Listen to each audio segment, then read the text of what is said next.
பருவதமலை பொழுதுபோக்கு வலையொலி சார்பாக அனைவருக்கும் வணக்கம். நமது பருவதமலையில் போதைப் பொருட்கள் முற்றிலும் தடை செய்யப்பட்டுள்ளது. இதெல்லாம் தெரிஞ்சுக்காம இது மாதிரியான பரதேசிங்கெல்லாம் வந்து நம்ம பருவதமலையை அசிங்கப்படுத்திட்டு இருக்கிறத என்னால ஒரு சமூக ஆர்வலரா இதை பொறுத்துக்கவே முடியாதுங்க. அதனால இதை நான் வன்மையா கண்டிக்கிறேன்.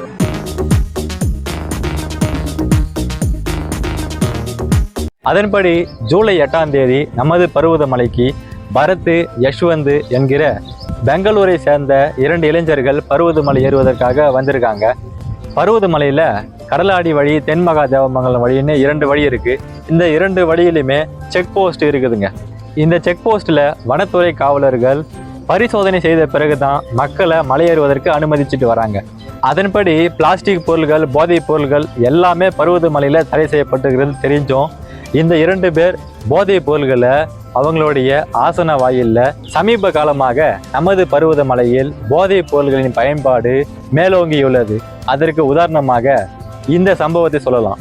பெங்களூர்ல இருந்து இங்க வந்து எதுக்குடா கஞ்சா பிடிக்க வரீங்க? ஏண்டா பரதேசிங்களா, எதுக்குடா வரீங்க நீங்களாம்? இந்த பெங்களூர் இளைஞர்கிட்ட பரிசோதனை செய்து பார்க்கும்போது இவர்கள் மறைமுக உறுப்புகளான ஆசன வாய்க்கு அடியில் இந்த கஞ்சா, அபின் போன்ற போதைப் பொருள்களை மறைச்சி கொண்டு வந்திருக்காங்க.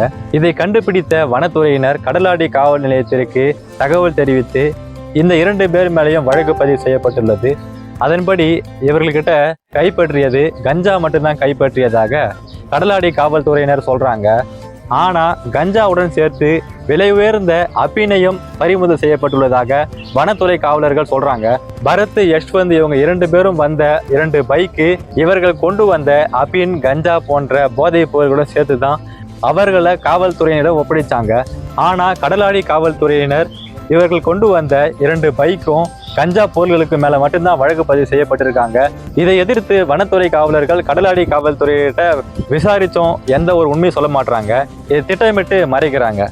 ஏன்னா அபின் விலை உயர்ந்த போதைப் பொருள் என்பதால சட்டத்தின்படி அவர்களுக்கு தண்டனை கடுமையாக இருக்கும். அதனால அபினை திட்டமிட்டப்பட்டு மறைத்து கஞ்சாவுக்கு மட்டும் வழக்கு பதிவு செய்திருப்பது ஒரு ஏமாற்றத்தை தான் ஏற்படுத்தியிருக்கு.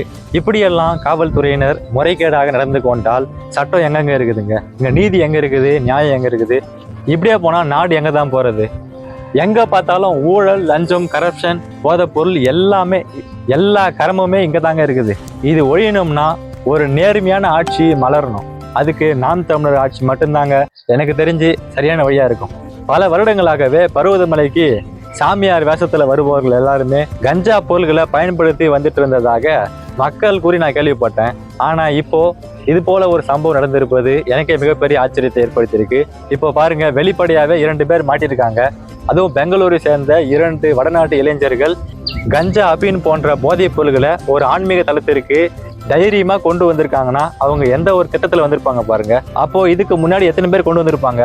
இந்த 2025ஆம் வருஷத்துல தாங்க ரொம்ப கடுமையான சட்டங்கள் கொண்டு வரப்பட்டு பருவதமலையை ஒழுங்குபடுத்தியிருக்காங்க. அப்போ இதுக்கு முன்னாடி எத்தனை பேர் இது போல கஞ்சா பொருளை கொண்டு வந்திருப்பாங்க? அதே நோக்கத்துல தான் இது போல சட்டம்லாம் போட்டு இருக்காங்கன்னு தெரியாம இவங்க 2 பேர் வந்து மாட்டிருக்காங்க. அப்போ இதுக்கு முன்னாடி அவங்க எத்தனை பேர் பயன்படுத்தி இருப்பாங்க? அப்போ பயன்படுத்திட்டு தானே இருந்திருக்காங்க. பருவதமலைக்கு செல்லும் படிக்கட்டு பாதையில நிறைய பேர் பயன்படுத்தி துப்பிய கூலிப்பு, ஆன்ஸு, பிடித்து தூக்கி போட்ட சிகரெட்டு, பீடி நானே பார்த்துருக்கிறேன். இது ஆன்மீக தலமா இல்ல பார்க்கு என்ஜாய்மெண்ட் பண்ற பப்பா? கொஞ்சமாச்சும் ஒரு சிந்தனை இருக்குதா இல்லையா? ஒரு பொதுமக்கள் நடமாடுற இடத்துல இது போல தவறான செயல்கள் ஈடுபட்டீங்கன்னா இது எப்பேற்பட்ட ஒரு தவறான எடுத்துக்காட்டுக்கு கொண்டு செல்லும். அதனால மக்களே, இனிமே இது போல போதைப் பொருள்களை நம்ம பருவதமலைக்கு யாருமே கொண்டு வராதீங்க. அப்படி கொண்டு வந்தீங்கன்னா